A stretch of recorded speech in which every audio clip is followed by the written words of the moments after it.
Hello friends, সকলকে নমস্কার। চলে আসলাম আবার একটি নতুন ভিডিও নিয়ে তোমাদের সামনে। তো আজকে জায়গায় যাওয়ার কথা আছে, সেটা হলো যেহেতু গণেশ পূজা, তো গণেশ পূজাতে যাব মোহনপুরে। আমাদের বাড়ি থেকে প্রায় 4 কিলোমিটার সেখানে। তো সকালে উঠে কাজ সারে তো টিফিন খেয়েছি আমি, আর এখানে আমার মেয়ে বসেছিলাম। বসে কী করতে রোজ বাহানা করতে, আজকে রবিবার যাব, এখানে মেলা হচ্ছে, তো সব কাজটা সেরে তারপরে যেতে হবে। আর যেহেতু রবিবার, তো স্কুলে যাই প্রতিদিন, স্কুলের ড্রেস, তারপর বাড়ির ঘর একটু পরিষ্কার টরিষ্কার করতে হবে প্রতিদিন। যে তো টাইম পাই না, তো সপ্তাহে একদিন বদ্ধ রবিবারে সেদিন সব কিছু করতে হয়।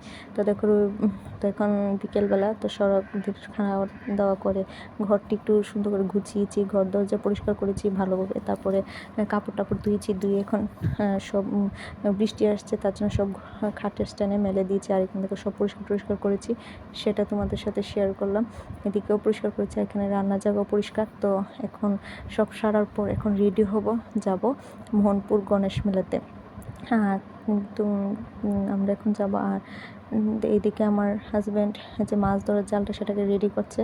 তো চলো এখন রেডি হব, আর তোমরা আমার পাশে থাকো, আর পুরোটা ভিডিও স্কিপ না করে দেখতে থাকো, আসলে সকলের ভালো লাগবে।